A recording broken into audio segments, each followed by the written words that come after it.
All right, we are live. Hello, everybody, and welcome to Geopolitics in Conflict Show. How are you? I'm actually doing great. I am really happy overall, Well, and good. there's a lot I going on didn't in the have my world. coffee, so I'm kind of I whatever, right? know. I So see anyway, it. we'll make it happen. We'll make it happen. So, all right, we got a great topic today for you guys. Of course, the summit of NATO is taking place as we speak Mhm. in Vilnius, Lithuania. Yep. I had a chance to visit. What's it like? It's a laid back one of those old Russian Soviet Union states way back. It was Interesting choice, don't you think? yes, and that's what we're gonna get into that. As a matter of fact, we're gonna be addressing three topics within one. Yep. So we'll talk about the NATO summit. We're gonna be talking about Zaporizhzhia nuclear power plants in Ukraine. Yep. Then we're gonna be talking about Australia. Now, some might be asking, what does Australia has to do with a lot? So we will explain. Unfortunately, a lot actually. Yeah, well, this one has to do with the Paul Keating, the former PM, Mhm. which, as a matter of fact, Aussies now they are really, really hoping he could have come back to the Yeah. helm of power, Yeah. but it's Well, unlikely. So you want to jump into the Lithuania yeah, summit and what's happening yeah, there? let's talk about that. Well, as a matter of fact, the first thing is that the president, comedian Zelensky, just issued a statement. And Mhm. his statement is it says, being upset that no date has been set for formal admission of Ukraine in NATO. Well, first of all, there will be no admission. Right. That's one. Second, it's a red line for Russia. And third, our dear president, Uncle Joe, Mhm. just said, Yeah, he said no, no. there is no. So it was very clear from the get go. If this Mhm. comedian President Zelensky was smart enough or had an understanding of how geopolitics operate, he would have learned the lessons from history regarding what took place in Georgia, Mhm. because it was the same argument we made for the then President Mikhail Saakashvili of Georgia by saying, oh, just go fight the Russians. We will support you. Right. Right. The first time the first shot was fired, we kind of like, oops, are you crazy? We're going to fight the Russians and nuclear power? Yeah. So that's exactly what's going on right now with Ukraine. Well, and so that's very interesting that you bring that up because there's actually two big turns of events or situations that happened before the summit Yeah. that I think sort of set the stage for the summit itself. Yeah. And the first one is exactly what you brought up, David, is the fact that Zelensky was very upset that they did not, in fact, get invited into NATO without it seems without any real understanding for what that would mean. And it Yeah. seems almost crazy to me in a way, that's really the sign of a bad leader for not looking out for what are the larger implications. If Ukraine joined NATO while at war with Russia, Russia. what would that do to the entire world? Because then you all of a sudden you have the Western world Yeah. Hmm. in a war with Russia, Which, which yeah, in that case, Russia will be forced to use tactical right, force. because of course they would be. So all of a sudden you have the entire Western world, you have the EU, you have the United States Yeah. at war with Russia, and Russia's a nuclear power as well as the US. And and they also have Russia has very strong ties and allegiances with China. So that would potentially be dragging Yeah. that part of the world into a war with the West. And that's a war I don't think the West is ready for. Yeah, it just didn't make any sense for him meaning comedian Zelensky to be Mhm. thinking, oh, they're gonna admit he won't, Right. because NATO, believe it or not, despite what you hear and read and all that, they know where to draw the line also, and they're not gonna push it. Now, the Thankfully. big picture for all this, it has to do with none other than what we did against the Soviet Union back then. Mhm. And at that time, he used to be Brzezinski, the former national security advisor, who was of a Polish background. Mhm. Actually, he was a Polish. As a matter of fact, guess who is the US ambassador today in Poland? I don't know who. Is Mark Brzezinski. Oh yeah, his yeah, that's son, right. Yeah. his son. But what Mark is doing, the ambassador, is pushing the same agenda his dad did against the Soviet Union. This is why you see now Poland being pushed to the forefront. Yeah.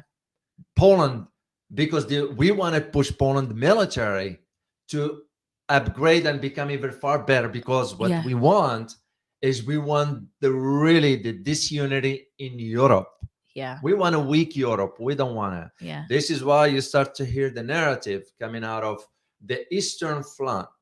Why the eastern flank? Because we wanted to push that forward, which will rival western flank in Europe, like the traditional France, Germany, Italy, and so forth. Well, that is the objective. And interestingly enough that you say that, David, because who is in between the traditional, Western countries, France, Italy, Germany, and Russia? Who's between the US and Russia? You have Poland, you have Ukraine, you have the eastern flank. Yeah.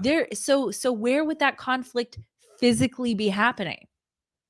Well, it's going to be on, and then that's what I argued in the book. I remember that now the Berlin Wall has moved from from Eastern Europe to from Central Europe to its eastern.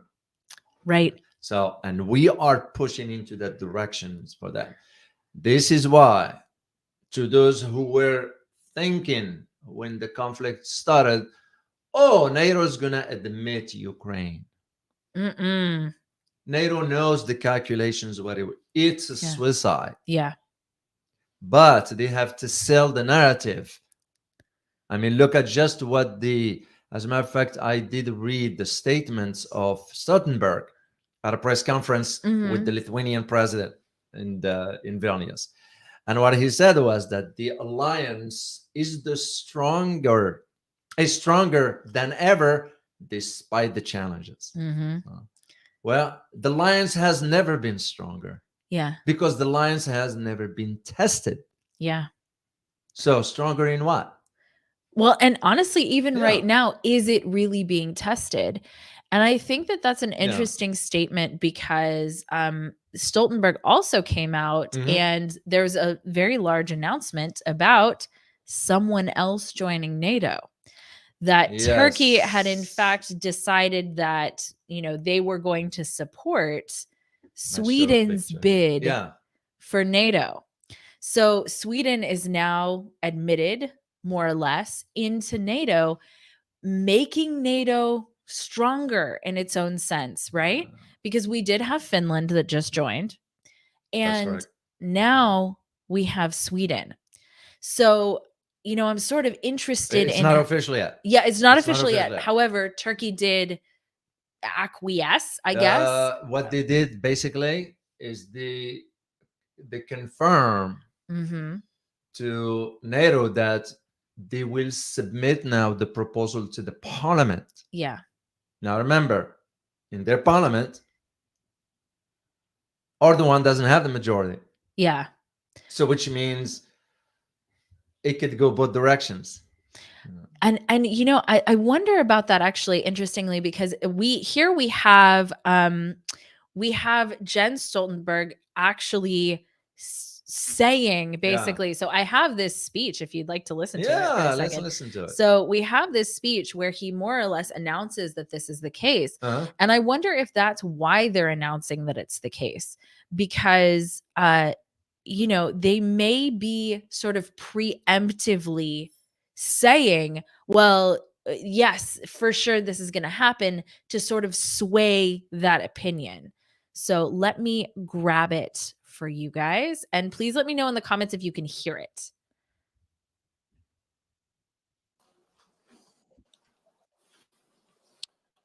Good evening. I have just had a constructive meeting with President Erdogan and Prime Minister Kristersson. I'm glad to announce that as a result, President Erdogan has agreed to forward the accession protocol for Sweden to the Grand National Assembly as soon as possible. I work closely with the Assembly to ensure ratification. This is reflected in the joint press statement just agreed by President Erdogan, Prime Minister Kristersson, and myself. The memorandum concluded a year ago at the Madrid summit has delivered. It has delivered more in our fight against terrorism, more security for Turkey, and a stronger NATO. All right. What do you think about that? Yeah, it's playing with words. Playing with words because he didn't want to confirm that, of course, well, the admission of Sweden will be upon the approval of the parliament of Turkey. Of course, he won't say that. Right. There is another reason why he won't say that also, because that's an internal matter for Turkey. So I can see the Jens Stoltenberg's approach not saying that. But for him to throw the word that, oh, Sweden is almost like fait accompli will be in, yeah, that's misleading.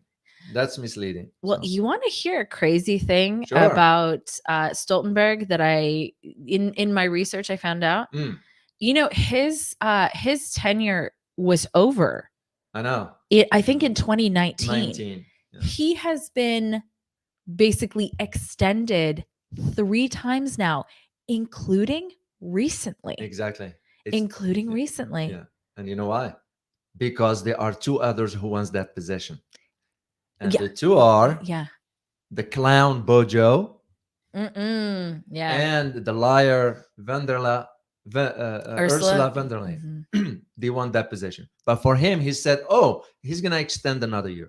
Which is very interesting because this information actually came out, I think it was in the middle of a holiday, Yes. which, guys, pay attention during holidays, during That's times when where there are the- big storms, during times, you know, when the ship went the submarine went missing Yes. by the Yeah. Titanic, a lot was politically going on. Yeah. And what happens is they use these events as distractions when people are with their families, when people are Yeah. celebrating holidays, to announce this type of thing. So then it passes, it goes through, and then by the time the news cycle catches up to it, no Yeah. one can do anything or say anything because it's already been going on for a while. And so this news is very interesting, and especially because he seems to have a particular, the United States seems to particularly approve of Stoltenberg. And who is the largest contributor to NATO financially? The US. Yeah. The US. I actually have a map here of the countries that have committed the most to Ukraine in terms of aid. Would you like to see it? Oh, sure. All right, let's Yeah. check out the countries that have committed the most aid to Ukraine. And this is from Statista. And check that out.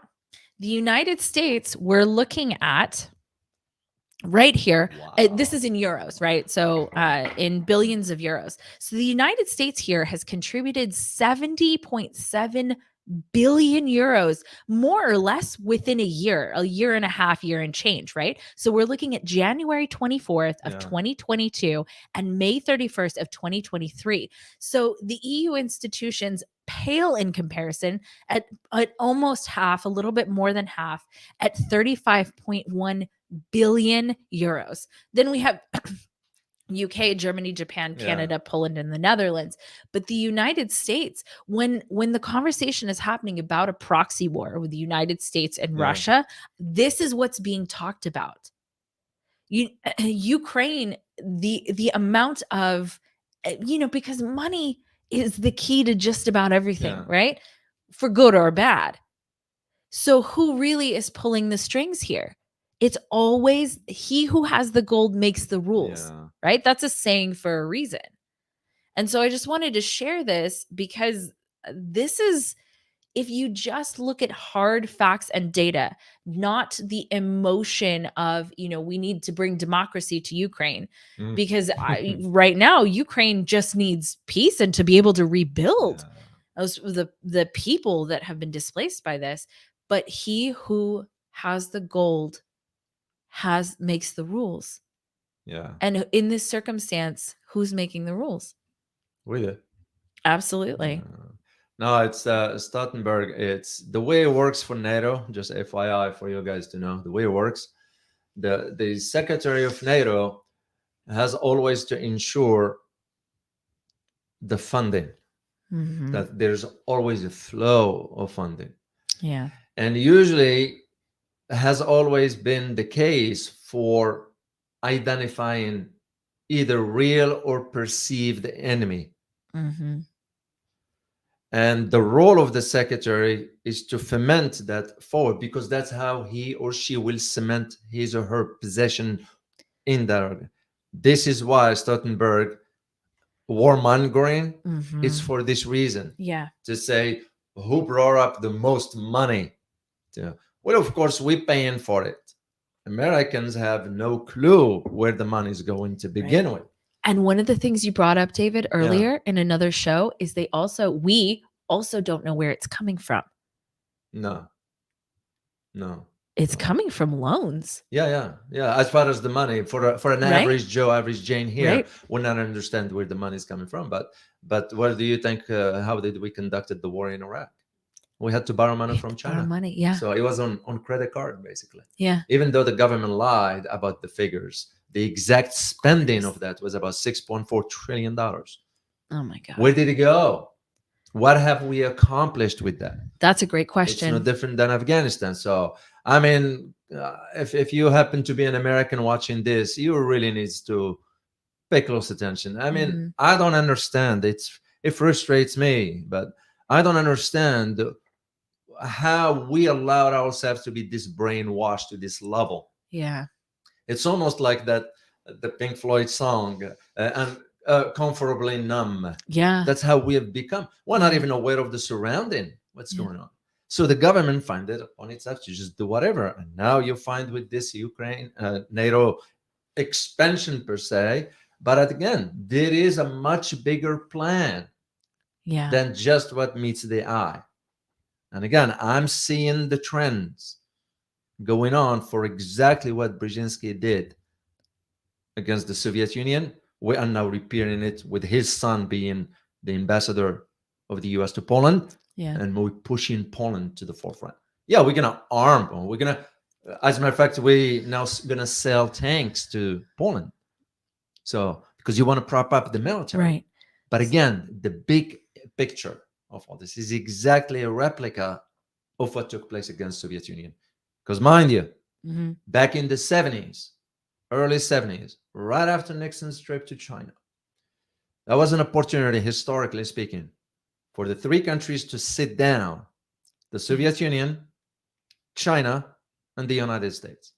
And if they could have sat down and map out exactly how the world ought to be, because you got to think about interests. Mhm. That's what major powers do. Yeah. They discuss the sphere of influence. Mhm.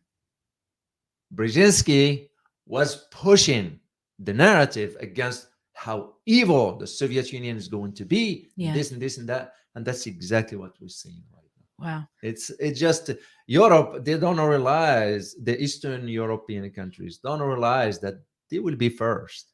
They What? will be gone first. And you're as you're talking about arming Poland, arming them for what? Yeah.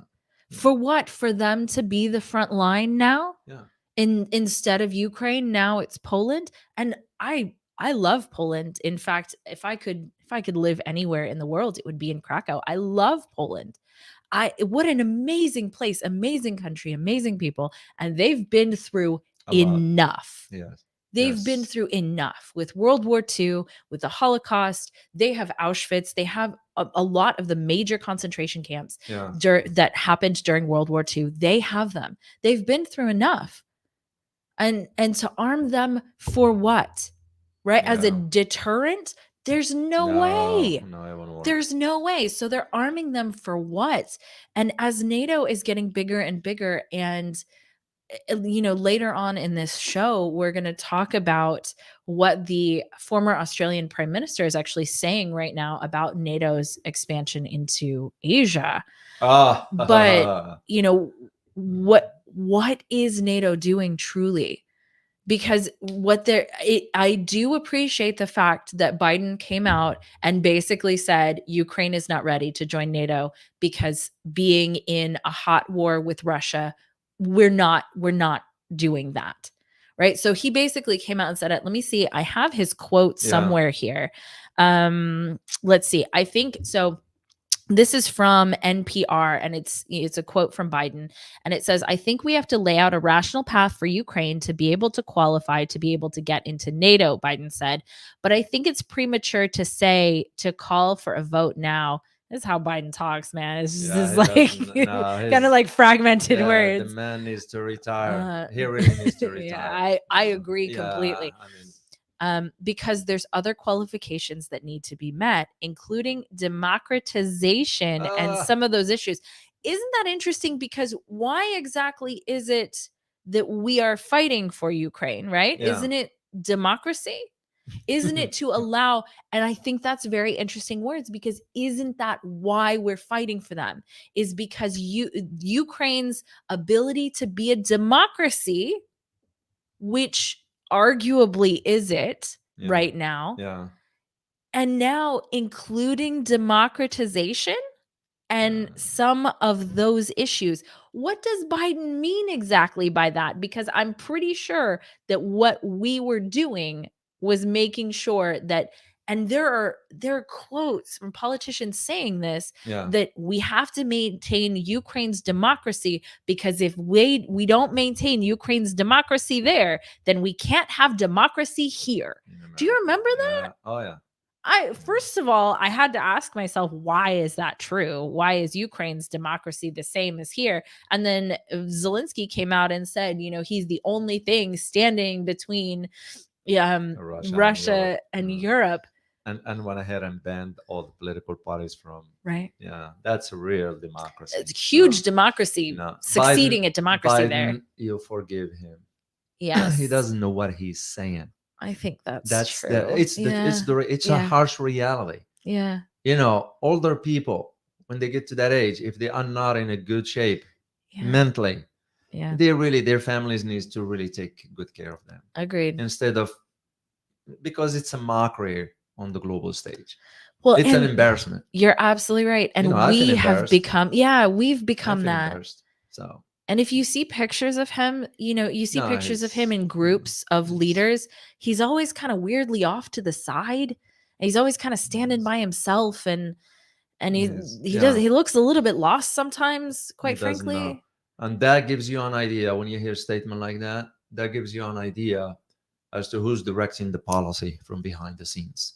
Or doesn't give you Yeah, an idea. yeah. I don't know who's directing Yeah. policy from behind the scenes, quite Yeah. frankly. Usually he's not even aware of exactly Yeah. what is taking place. Yeah. And this is why you're looking at now, for example, the idea of why all of a sudden we are now allowed to sell the F-16s to Turkey. Mm-hmm. I saw the picture of the meeting between the two. Oh, Recep but- Tayyip Erdogan. I don't know if you have Yeah. a picture of it. You know what I do have? I have a tweet that Jen Yeah. Stoltenberg tweeted out of the Yeah. three of them. Let me see if I can share this tweet, because it's got a picture on it. Well, this one was because how awkward the picture was. Oh, Yeah. this one isn't awkward. This one is of them. This one is of them holding hands. All three of them are holding hands. Do you see it, David? Yeah. Yeah. But here, if you find an awkward one, stick it on That's there. what I'm looking at. That because I read it earlier, and I read it in a foreign language, not even in English. Well, I read it in foreign language. You know how that goes. Yeah. Why it was awkward. Yeah. And the reason why I want to bring this up is because I have it. All right, let's do it. Let's see it. Share it here now that I'm interested in the awkward. While you're in sitting. the awkward picture. Yeah. Okay, check this out. Can you see? Yeah. Oh yeah, that's So- pretty awkward. So why am I saying this? I'm saying this because it was the Biden administration that did not want Recep Tayyip Erdogan to win the election or the re-election. They I wanted wonder the why. opposition. Yeah. It's because it came up a statement inside the Beltway Mhm. that Turkey is a thorn on the side. And isn't Turkey interested in joining BRICS? Yeah. Didn't we just see that? We did. But here is the big problem now that loom large Mhm. for Turkey. How can you make arrangements with Russia and at the same time move forward into allowing Sweden to get in? That's why I said it's Yeah. not 100% yet, because Yeah. the parliament has to vote on it. So maybe Rajab Tayyip Erdogan, he's playing the game too, Yeah, maybe. but he's getting the F-16s, Mhm. and you know what he's getting also? Hmm. To amend the Swedish constitution. That's how far back he's Yeah. influencing. So, but still, on the other hand, on the other side of the arguments, are you backstabbing the Russians? That's a great question. That's a great, and at least it seems to be that way, Yeah. right? It seems like that's what's happening. Yeah, that reminds me of India. Yeah. Yeah, Do you absolutely. know what just happened Absolutely. with Yes. Yeah. Talk about what happened with India. India now agreed to allow a naval logistic hubs Mhm. by the United States in India. That's huge. Big. That's big. India is playing both sides. Yep. It's gonna end up holding the end of the stick. Yeah. It's bad. Well, and India Objects has of been, bad, right? very Yeah, bad. that's it, and especially for being a BRICS country, that's very bad optics. That's why I was convinced the Prime Minister Modi Yeah. was not invited. He was summoned. Mm-hmm. So because India couldn't say no. So that just brought back to my memory about the India. That's very. But here important. is one interesting aspect about NATO. Part of our conversation here is that the French president this morning, and I read his statement. He said that, and I quote here: "I have decided to increase shipments of arms and materials to enable Ukrainians to have the ability to carry out deep strikes while maintaining our conviction to allow Ukraine to defend its territory." End of quote. That's the French president. Yeah. Whoa. So it shows you Western leaders collectively, they'll say one thing and do the opposite. Absolutely. And that's a sign usually where not only failed policies, but realize that how incompetent these leaders are.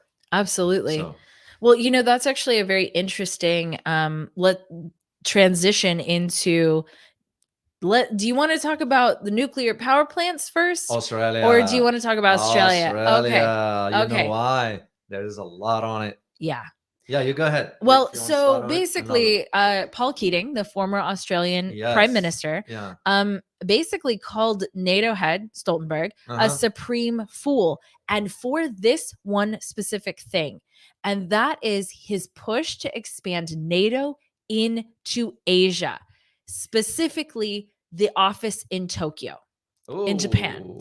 So what ultimately, this is the fundamental question. What is NATO doing in Asia?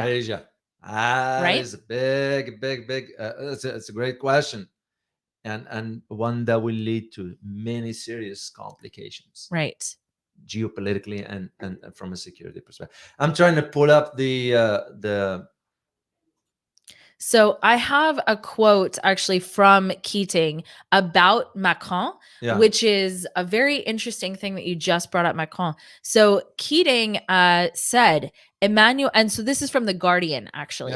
So Keating said, Emmanuel Macron is doing the world a service, putting a spike into Stoltenberg's wheel, reminding all of us that NATO is a military organization, not a civil one, and not an organization focused on Europe and the Atlantic.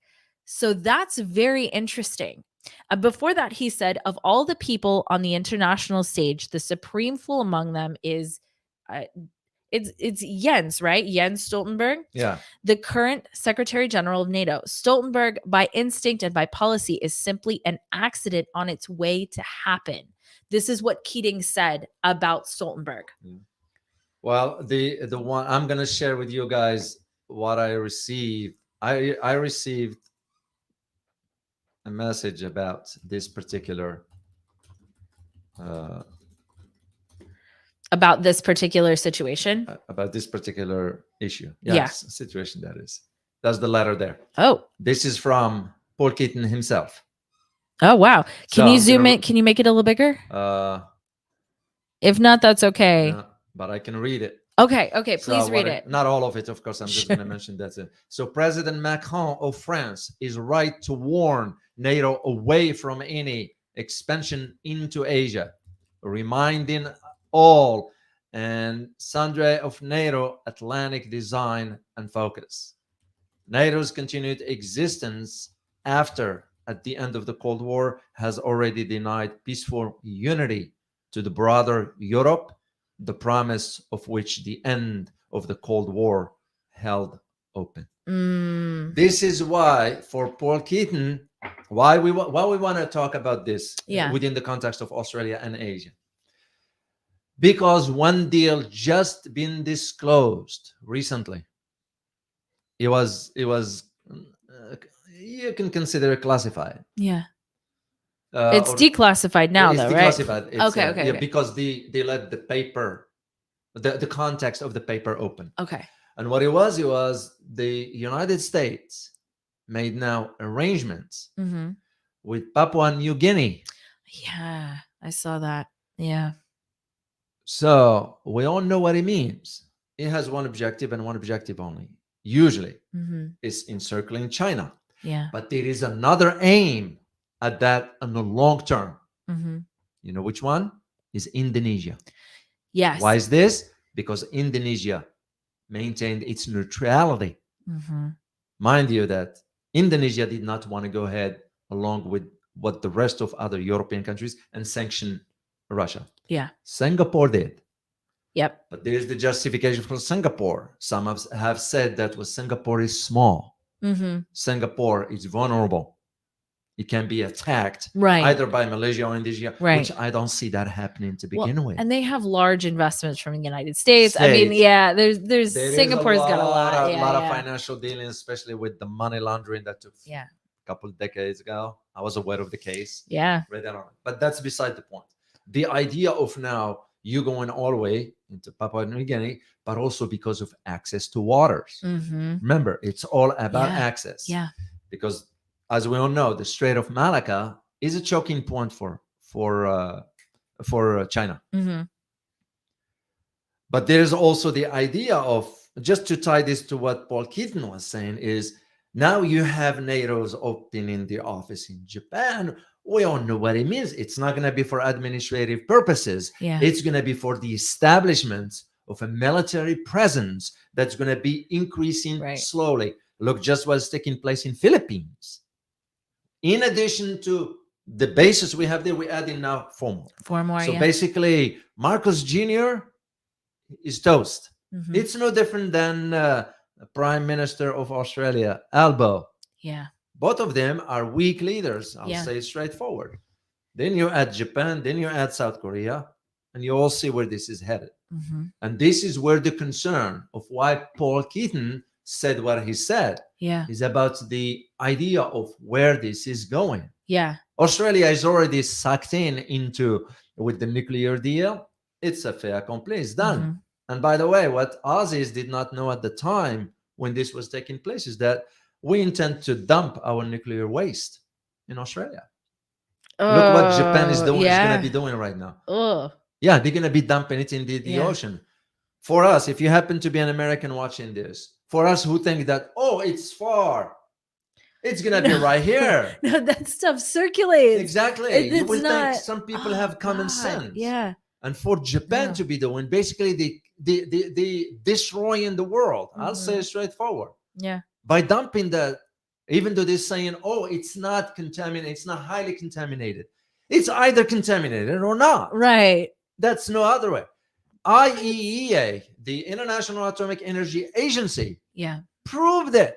They proved that, oh, it's safe, in return for 1 million euros donation. That's it? That's it. They're selling us out I for know. 1 million euros. Yeah. It's because Mariano, who is an Argentinian, he's the head of the IA. He's another crook. Yeah. Weak. That shows you. It shows you Yeah. guys. It's just how international organizations, they just words. Yeah. They're no deeds. No, and you know what? It's wild to me that for so little These Yeah. organizations are willing to sell us out. Yeah, that's what they did. And, You know? and shame on Japan for Oh, knowing yeah. this. And if you decide to embark on nuclear technology, whatever, Yeah. you better have a plan for where you're gonna Yeah. dump your waste. Well, and in the ocean is the wrong answer. Yeah. No matter what, in the ocean is the wrong answer. We're already dealing with horribly polluted Yeah. oceans. Yeah. We're already dealing with mass plastics in the oceans, Ooh. microplastics. We're dealing with mass sea life dying. Yeah. Reefs are dying, and a large percentage of the world's population lives off fish.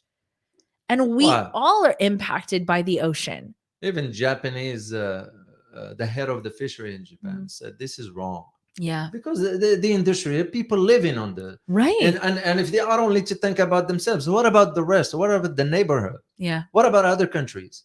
Absolutely. A lot of Filipinos live on Yeah. on fish. On fish. Yeah. A lot of Vietnamese, Cambodians, Mhm. Laos, all of them. I Yeah. mean, the whole region for that matter. Yeah. China, as a matter of fact, went ahead and filed a complaint with the Japanese ambassador in Beijing For this situation. for this one. Yeah, Because outright. in all fairness, China did dump a lot into the ocean But, also, well, but not it nuclear was waste. Actually, it was some controversy regarding that. You know Mhm. why? Because I looked into it, and I'm gonna pull one out just to see here. There were some media that have disclosed that Europe, for example, in Germany, they talk about that China was dumping or have no right to complain about this because China and South Korea, both of them, were pouring a great amount of cooling water from nuclear power plants into the sea. Yeah. But at the same time, it is a double standard. Right. So, yeah. and I'm saying it is double standard for the fact that if you are to say, well, okay, we'll say about South Korea and Japan and Right. South Korea and China. Yeah. So where is the Western media that is not saying anything about Japan? No, they absolutely So- should. Because the thing is, dumping into the ocean, no matter who you are, is not okay, and it is wrong, including Japan. And I think that is absolutely a double standard because we're actually not even hearing about that here in the Western world at all. No one is talking about that. We hear a lot about China dumping and the plastics and all of that ended up in the ocean. A lot of that is just trash that was dumped into the ocean, right? But for Japan, we're not hearing about this. And this is actually, and especially as we're talking about stuff like climate change. Yeah.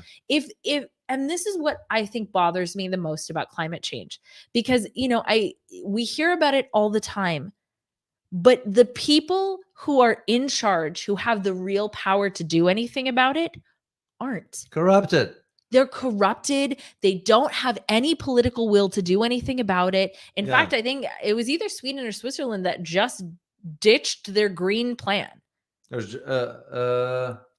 actually Sweden. I think it's Sweden. Just ditched their green plan entirely. And so we've been hearing this screaming about green for so long. And all of a sudden we have nuclear waste that's safe, that's being dumped into the ocean, right? And then we have Sweden ditching the green plan. And then, we have the Davos crowd flying back and forth on their private jets and then asking you to stop eating meat, asking you to stop driving your car, asking you to shut down your life. That's true. That to me is massive hypocrisy. Yeah. And where is the Biden administration about climate change, about Japan? Nowhere. They're not saying a word about it. So no. That just shows you how the whole idea of all this, it's just to tie it back to what Paul Keating was saying, is the idea of, and he's a wise person. Yeah. Oz is long for somebody like him. I don't think so they're gonna get someone like him again. Yeah. I hope they do, though. I hope they do. They are decent people. Yeah. Yeah. Oh yeah. I remember Robert Barwick? Yeah. I think Aussies will benefit from him being in power because he will serve the Aussies. Yeah. I have faith in that guy, and I've met a lot of people in my life, so I can judge, not judging, but judge of character. You will know, right. But the idea of you get now the prime minister, Albo, the current one, yeah, that is like you can. He goes with whatever the wind is blowing. Right. The benefit of the welfare of the Aussies is being put aside. Absolutely. And this is where I see that, to go back to that point of why the United States cut a deal with Papua New Guinea, with the long term being Indonesia, in addition to encircling China, it has to do with the Indonesian economy, because Indonesian economy is doing well in comparison to Aussies. And you know why? Yeah. You know why? Because of trade with China. Right. You know, look where Australian Right. economy used to be. Mm-hmm. The moment China shut the door, Yeah. it's over. Yeah. Indonesia is not, you know. Right. They didn't shut that door. Yeah. As a matter of fact, South Korea, Samsung now Mm-hmm. is having a big loss because of the issues with China. Yeah. Well, and companies don't tend to like that. And you know, No. I don't advocate for big business. Yeah. I actually think large corporations run pretty much most of the world, because including central banks, right? Oh, So yeah. a lot of people don't know the Federal Reserve here in the United States is not in fact a government organization. And so, you know, we look at the central banks and we think, oh, you know, they're government organizations. They are not. No. And so so to me, I'm not going to advocate for large corporations. Yeah. I'm just not going to do it. But I do think that causing suffering to your people and causing suffering to your economy over political pressure, I guess maybe is the right Yeah. word, I think is absolutely not okay. And I want to bring up one more thing that Keating said that I think is very interesting, and I'd Yeah. love your take on this, David. Sure. Keating says, so this is from The Guardian also. Keating said, Europeans have been fighting each other for the better part of 300 years and warned that exporting that malicious poison to Asia would be akin to Asia welcoming a plague upon itself. Ooh. That's strong Wow. words Very, from very, Keating very right strong. there. Yeah. He's well read. He's the example of when I say well Yeah. informed politician. Yeah. Oh man, I wish we had a president like that. Oh, In me this too. country. We don't even have the opportunity of a president. We don't like have. that. We don't. Our candidates. So he's No. spot on. He's Yeah. spot on. It's because this is nothing new. You know, it's been throughout the history of Europe. But now Right. we are finding way of ensuring that's how it stays. Yeah. Because this whole Ukraine saga was all about not wanting Europe to get closer to Russia economically. Yeah. It has nothing to do with Russia taking over Europe and this nonsense. It didn't seem It- like they were trying It to is take over Europe. nonsense. Russia won't do it. Russia Yeah. because they don't want to. They can't. And They can't, yeah, right? They just, don't. You know, they have the nukes and all that, but that's not their objective. Right. You know. So he's spot on because he's also seeing Paul Mhm. Keating, that is, seeing also where Australia was 25 years ago and what it is today. Yeah. I mean, 25 years ago, their economy was at the top Yeah. because of the trade they had. It's kind of, but they became sort of turn over their sovereignty over to the, I mean, for Christ's sake, they still having the bow to the king of Britain, the Commonwealth. Yeah, It's ridiculous. And especially considering what Australia started as, Ah, you know, Australia started as basically a prison colony, yeah. right, for Well, the UK. Yeah, let alone the history, what they did to the Aborigines. Right. I mean, you It's know. the same with the United States. And Canada. And Yeah, and Canada so, also. Yeah, they all. So it's the idea of historically speaking, the facts speaks for themselves. Yeah. The facts speak for themselves. Yeah. That's just how it is. So he's pointing out to the historical facts that really sort of cement that idea of why would NATO go and expand into Asia for? Right. What for? Well, to poke at China. I mean, that's got to Yeah. be the answer, right? Well, it's because they were seeing where the economics are. In other words, where the wealth is. Yeah. The wealth is no longer in the West. We all Right. know this is already shifted to the East. Right. To those who think otherwise, they need to wake up. Yeah. That's a fact. And Right. there are, you know, we hear that argument every so often where it's like, oh, well, you know, the West is never going. And the thing is, it's not that it's going to happen overnight. Yeah. but it is happening. And even Janet Yellen has now acknowledged that de-dollarization, because you can't hide yeah, this, right? Okay, yeah. this isn't, this isn't some like, crazy theory or whatever. This is just fact, right? Yeah. De-dollarization is happening, and how it's going to unfold, I don't know. But Yeah. I can tell you that it is unfolding, and it's going to figure itself out, because every fiat currency fails Fails at the end. throughout all of history. Yeah. Every fiat currency fails, and it's weird to me to think that the US dollar would be the one that doesn't. That doesn't. Yeah. Especially considering we're already seeing the signs of that happening, including mass de-dollarization. And so, it is very interesting to look at more or less the US trying to hold on, or the Western world trying to hold on to its hegemony, Yeah. which I don't necessarily blame it for. That seems very human, to try and hold on to your power. It's just, you brought up you brought up there's the one meeting between who is it that you said is more or less responsible for making sure that the United States, Russia, and China never. Oh, Brzezinski. That's right, Yeah, Brzezinski. Yeah. That one man more or less is responsible for the fact that we have conflict between the largest world powers instead of peace. Yeah. And that was his and that's his son now, Mark, Yeah. who's the ambassador of US to Poland, is doing the same narrative, Yeah. same path. The government in Poland, Yeah. which becoming, by the way, they are coming down with some policies that you never thought it would be happening. You start to people in Poland, and I had a chance to talk to some. They kind of like, we don't get this Duda guy, the president. His name is President Duda. They don't understand his policies. They don't understand where he's taking Poland towards. Yeah. It's kind of, are you pushing us on a cliff? Is exactly what the Biden administration is doing with us here. Yeah. Where are they going with this? And the reason why Paul Keating warned about this, what NATO's doing, it's because he wants to raise the warning ahead of time. Yeah. Because why is NATO going to Japan for? I mean, there's just one reason, right? It has to be this. There is no, and in Asia, it's gonna be very, very, very different dynamics than Europe. Yeah.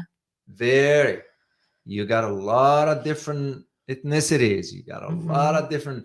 In Europe, there is something slightly different. At least regarding, might be one factor that can sort of connect all of them is a religion, Christianity per se. Right. In Asia is a different ball game altogether. Right. It's not gonna work. And historically, countries in that part of the world not gonna forget what the West has done to them. Yeah. Let me just cite Vietnam. Let me cite Laos. Let me cite what Japan did when they invaded even Papua New Guinea before World War II. So the history speaks for itself, and the atrocities committed. And now you're gonna add NATO to the mix. It just I admire the guy. I really admire him. I hope we can have him for an interview here. Hey, Paul, if you are watching this, we'd love to have you here for an interview. Come join us. We would love to have you. Wonderful guy. I have great respect for him. Great respect for him. So well, and when he speaks, do you think people should really listen? They should. Of course, the West, they're not gonna like that, because he is speaking the truth, and we all know how it is. Look at, just for us on this channel, the comments we get from people who can't handle the truth, shall we say, because it's too much. And it is very confronting. The things that are really happening in the world, they're very confronting. But do you know Aesop's Fables? No. So it's a book of fables, right? So it's a book of stories that have lessons behind them. And I remember I had a book of Aesop's Fables. And it's short stories, it's these different short stories. And one of them is The Cricket and the Grasshopper. And the cricket and the grasshopper. So the grasshopper is, he's playing his flute or his violin all summer, and he's playing around and he's having a great time, and he's not paying attention to the fact that the winter is coming. right? So, he's not preparing for the winter. He's not storing food. He's not, he's just having fun. He's like, oh no, it's sunny outside. It's so beautiful. It's always going to be plenty of food. There's always going to be plenty of sunshine. And the cricket is storing food for the winter because he knows the winter is coming. And so Wow. he's not playing around. He's not having fun. I mean, have fun, enjoy your life, right? So that's not the point of the fable, but he's preparing for winter and he's storing all this food because he knows it's coming. And I feel in some ways, and so, when the winter comes, the cricket freezes, or the grasshopper freezes, and the cricket has plenty of food and warm shelter to survive the winter. And so the grasshopper comes to the cricket and he says, please, please, can you help me? Because I spent all summer pretending that the winter was never coming. And here it is. Interesting. And so it's very, it's very confronting. As humans, we don't like change, but the only thing that is guaranteed is change. Yeah. Everything changes.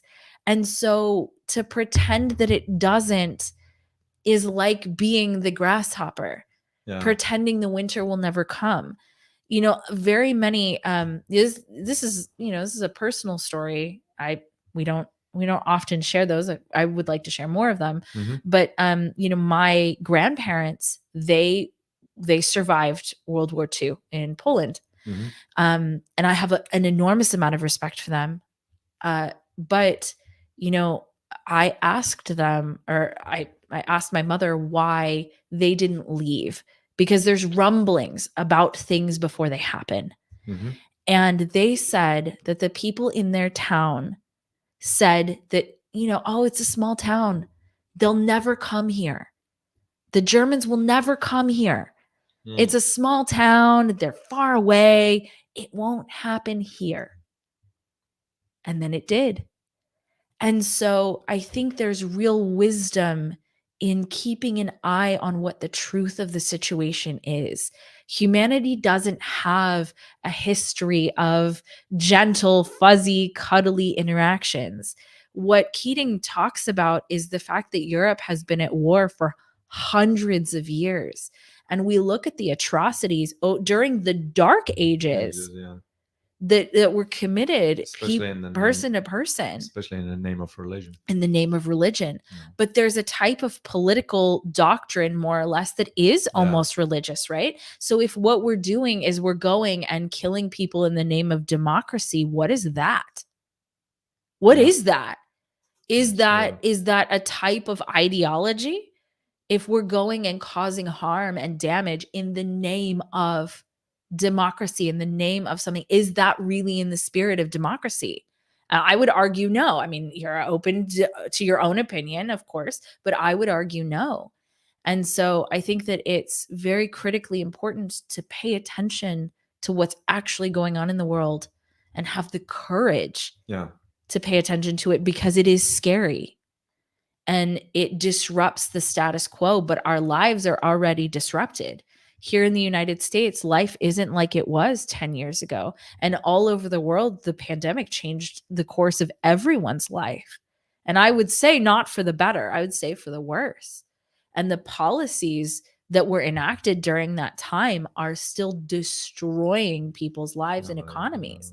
So is it easy to stomach what Paul Keating is saying?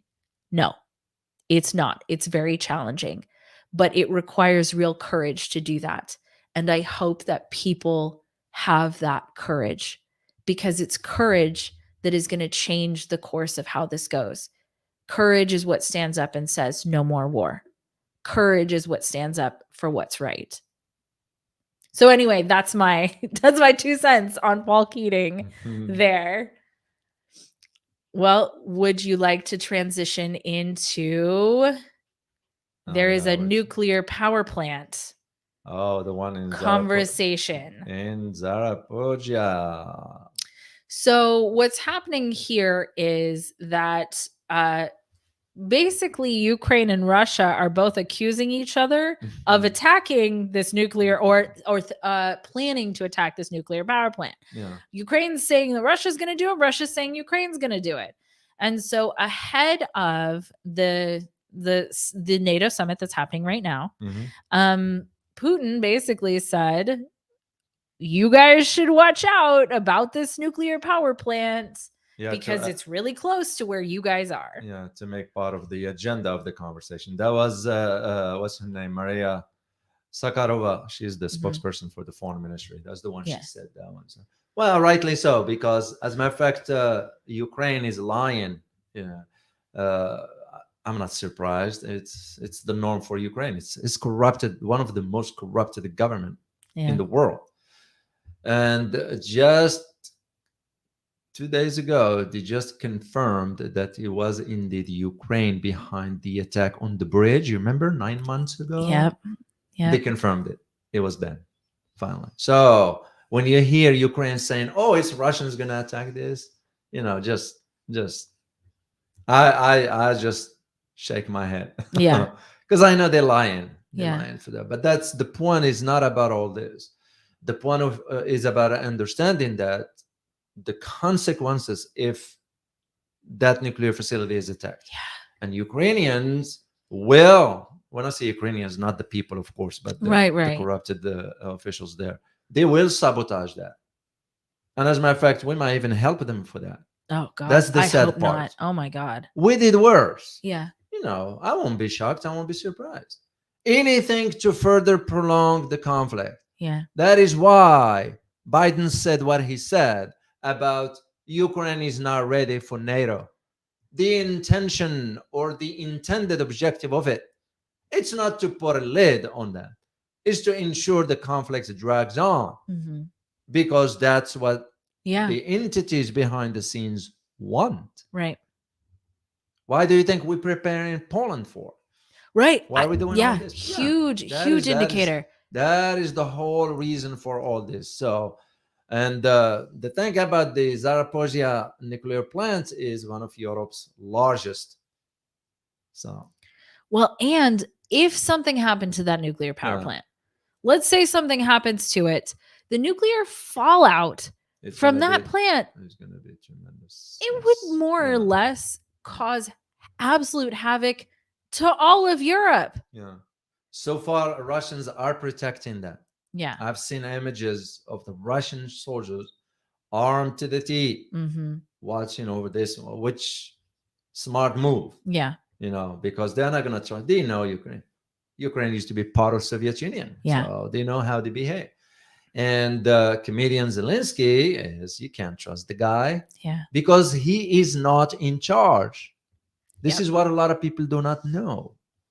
It is not in charge. Yep. Because if he goes against Azov's plan, they will neutralize him. Yeah. As a matter of fact, it was disturbing to learn that here in the United States, in Columbia University, Mm-hmm. there was a party celebrating Azov's with images Oh, right here in the United States. jeez. Columbia University. Columbia. Yeah. I wish I would have kept to that. Wow. Image. Yeah. It was disturbing. It was disturbing. Yeah.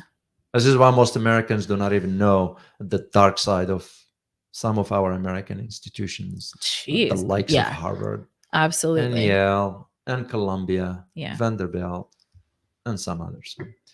So this is why the Foreign Ministry of Russia, Maria, said about the NATO summit being the key. They need to sort of focus, put a key attention on this issue. They Mhm. have to devote the conversation on that. Instead, what are they devoting the conversation on? We're going to have to support Ukraine. Right. See the narrative? Right. Just to manipulate the masses. I also feel sad for European citizens. Yeah.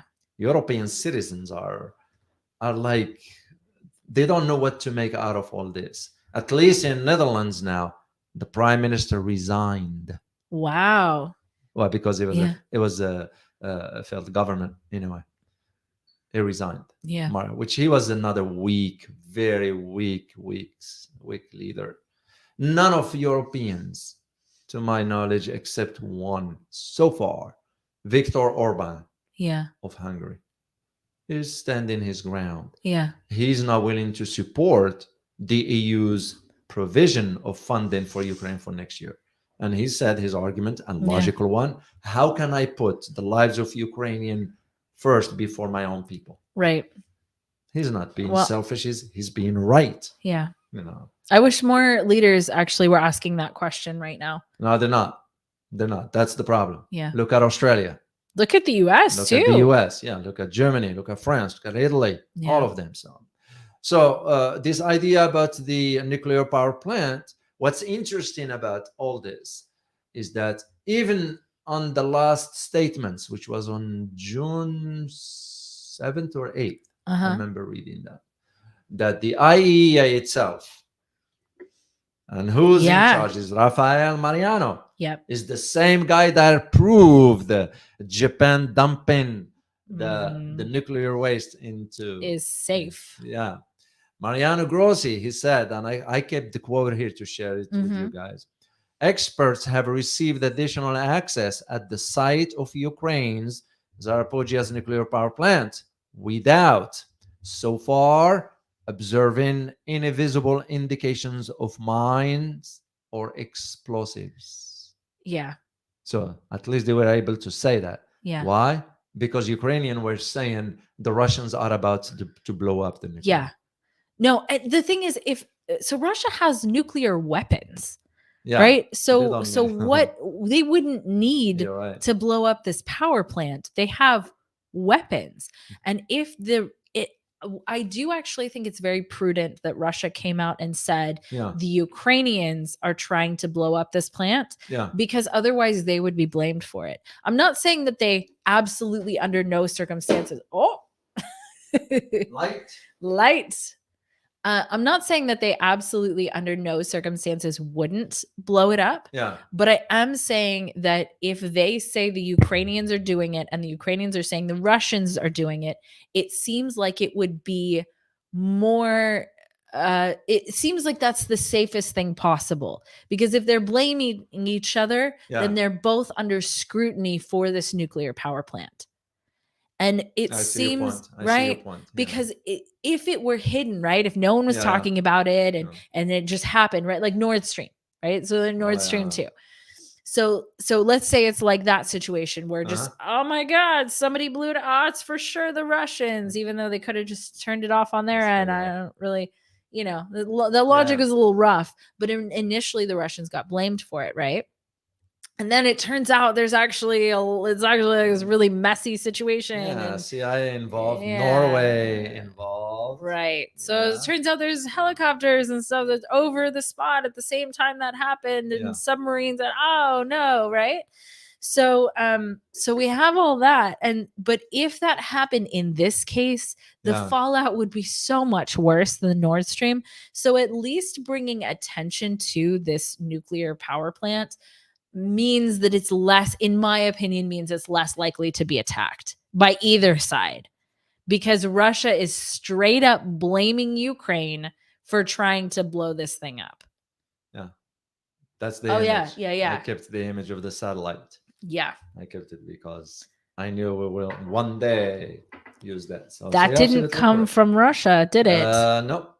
Sure did not. So yeah, I'm actually very grateful because the world is better off having this nuclear power plant intact. You're right. And not messed up, not exploded. There are some things, because shelling has happened close to the power lines that are servicing this nuclear power plant, and it's brought a couple of power lines down, shelling. I think even that is pushing the bar. That's dangerous. That is true. That is true. So I hope I don't know how they're gonna figure that out. Ukraine, in my opinion, is a failed state. It's gone. I don't know how it's for them to be thinking that they're gonna get their territory back. It's gone. Russia's not gonna do that. Yeah. And the way I see how it's gonna play out moving forward, NATO is gonna ferment more. Yeah. they're gonna be pushing more for. Well, interestingly enough, with Sweden's entrance into NATO, Yeah. whatever you want to call Yeah. that right now, with Sweden's entrance into NATO, there's some very interesting bottlenecks that are going to happen Yeah. potentially because of Sweden's position. Yeah. So I'm interested to see how that sort of turns out, because it really does seem like NATO's like, let's take as much as we possibly can. You know, Yeah. it's Yeah. a strange deal, because this is just my opinion, and I would Yeah. love to hear your opinion on this too. It did not seem to me as if Russia was, number one, capable of taking the EU, and number two, that it wanted to take the EU, as Zelensky claims that, Ukraine is Oh, the yeah. only, right? No. It doesn't seem like that. And so until we had this, issue with Ukraine, until we had this conflict with Ukraine, there would have been no real reason, at least as far as I can Yeah. see. If you can see something different, please No, let me no, know. no, There would have been no reason to get into any type of conflict with Russia, because they didn't seem to be doing anything to cause that. We were concerned about the rapprochement between Europe and Russia economically. Right. We didn't want that. But you got to understand who was behind it. You got the energy industry, you got Yeah. the military industry. There are a lot of players behind the scenes that wanted to do that. Now that's gone. Mm-hmm. There is no return back.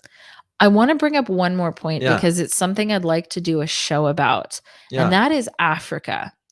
Because who has the yeah. greatest interests right now in Africa? It used to be France, right? It used to be France and UK. France is gone. It's not anymore. Yeah. Right now, who has the largest interests in Africa? Both China and Russia. China and Russia. Yeah. And when we're looking at, I'd like to do an episode on this, but that is, Africa might be the new China. Because one of the things that so first of all, Africa is very resource rich. Yes. Russia is resource rich also. Yeah. But Africa is very resource rich. Mm. Who owns a massive amount of mines, mineral mines in Africa? Both China and Russia. And even when we were looking at, because you always talk about this, right, David? Geopolitics doesn't happen in a vacuum. Mm-hmm. And so we were looking at the Wagner Group. Where do they primarily operate? They're in Mali and Africa. Yes. And looking at the map, they're all over Africa. We have a map here, guys. If we look over here, we can keep looking at this map. But so it's interesting to take a look at, because Africa has a growing young population, which cannot be said of most places in the world right now. Most places in the world do not have a growing young population, but Africa does. China, for example, has a large aging population, which is a huge problem. Japan has a massive aging population versus the new generation that's coming up. And so we have a resource-rich country where there is actually a growth of young working age people. And we have now two countries that seem to be the enemies of the United States for whatever reason, that have large interests in the place that is most likely to be the next hub of manufacturing. So if you look at economics, you're looking at the flow of power. The United States doesn't have massive interest in Africa. No, although it should. We never had a policy for Africa. That's the problem. Well, that was short-sighted. Yeah. Don't you think? It's too late for that. It's too late. Yeah. It's too late. Well, it's too late because China and Russia own the stuff in Africa that's worth having. Now you see why 2 years ago I said Africa will become the new geopolitical ring. And we're not even talking about that here in the United States. Yeah, no. But because to us, some of us, not all, I should not generalize, Africa is the lost continent. That's how it's always been. It's not going to be lost anymore. Yeah, well, when you look at the policies, U.S. policies, we don't know. Yeah. Now we are moving more and more into trying to, just the last year, we sent more trips of high officials from the U.S. government to Africa. Let alone we do have contact with some countries. Mhm. Out of the 54, we have contact with 53 militarily Mm, trying. yeah. And that's why we went ahead and established AFRICOM. As a matter of fact, believe it or not, we wanted to host a headquarters for that in Morocco, Mhm. but Morocco turned it down That's because interesting. they know what it means. Yeah. You know, it will be sucked into. So we end up having it in Germany. Hmm. So AFRICOM Center is in Germany, not in Europe. That's very Because no interesting. country wants to. And now it became evident to them after the Ukraine conflict started, Hmm. when they tried to, at the UN, the US wanted to force African countries to side with the US. Yeah. And they said, no, we're Yeah. not doing it. So it became clear. As a matter of fact, the president of Cyril Ramaphosa of South Africa confirmed Hmm. that the meeting of BRICS will take place in person, not virtual, Yeah. in person in South Africa between 23rd and 24th of August. I can't wait And to see Vladimir what that Putin, is. President Putin, is invited and has Mhm. not confirmed yet whether they will attend. And they, South Mhm. Africa, is going to provide security. Yeah. So it will be very interesting dynamics to see how they're going to manage that, given that they are a member of the ICC. Yeah. And there is obligated by its clauses to, the basic question I ask is, who made the decision about issuing the arrest warrant for war crimes? That's Wait a actually a minute. great Yeah. question. Wait a minute. How did we get to that first? Because first of for all? once, I don't Yeah. think it's the United States, because the United States doesn't necessarily participate in the It's not a ICC. member. It's not a member. of the ICC. And it's not a member for a reason. Yeah. Right? I think it's self-selected, not involved, because you don't want the spotlight on yourself, Yeah. right? But who did Exactly. that? Like I always say, all European policies Mhm. have to run through Washington. Yeah. And now when you look at Asia, all Australia's policies will have to run through Washington. Yeah. So it's not a laughing matter. No. Very concerning, because that's an indication for lack of sovereignty. Yeah. So, and that's very, very problematic. It is very problematic. Well, let's see if we have any question. Let's see first, if do you we- want to do our super stickers? Yeah. Osiris the Great. Thank you. Osiris. Oh, what happened there? Yeah, There you right, go. I see it. And then Thank you, Osiris. Juniper Lee. Thank you guys for your super Yeah. stickers. Truly appreciate it. Let's see. Okay, so we're just gonna take one question. I'm gonna do that. Okay. Let's see. All right, guys, if you have a question, put the word question in front of it so that I can see it easily. Oh man, we should have asked for that earlier. What? Okay.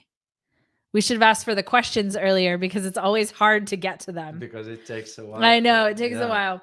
Well, from now on, because we're gonna be doing more live Mhm. streams, just make sure you prepare your question based on a topic, or give it 5 minutes after we start the conversation and just write down your question. So we'll do it next time. Oh, So. hey, we got one. All right. Get black with me? Question. What impact do you think the Countering Malign Russian Activities in Africa Act has on African countries? Oh, they're gonna just shrug that. Mm. They're gonna shrug it, because Africans already expressed their support to Vladimir Putin, which is when you have most countries in Africa coming on the global stage and said, I remember I did a video on this one with the picture of Africans, all of them. Mm-hmm. And there was a reason for why I put that. And I put the title, "We Stand with Russia." That's huge. I know. It was huge. a video that I didn't expect. A lot of people liked it and they put a comment on it. But the idea of it is Africa is seeing where things are headed. Yeah. And they're not going to waver back from, yes, we're trying to allure some countries. I mean, even Egypt now. Yeah. Egypt, a close U.S. ally, is shifting. Yeah. It's shifting east. Yeah, and you're absolutely right. Yeah. I mean, guys, pay attention to Africa right now. Yeah. Pay attention to it. We'll do a show. Yeah, if you guys want us to do a show, leave us a comment on the on the chat box if you want us to do one about Africa. We'll do it. Yeah, I love that. And there's also one more topic that if you Yeah. guys are interested in, I would like to address, and that Sure. is Greenland, because the United States and the United States and China are China. fighting over Greenland. And why is that the case? Okay, so Because there's a lot there. So, there's a lot yeah. there, and it has to do with trade routes. So I'm not gonna Nah, I'm not we're- gonna give you the nah, punchline, nah, but we'll it has keep a it lot for to that. do with trade routes. And more or less, whoever wins Greenland, I think, actually wins the economic war. And so that's why I think it's really critical to talk Yeah. about why the US and China are fighting over Greenland. So anyway, if you guys want us to do that topic, Yeah. we're probably going to do it because it's really important. Sure. Well, we hope you guys find this very informative as always. And remember, prepare yourself for a changing world order. Till next time. Bye-bye.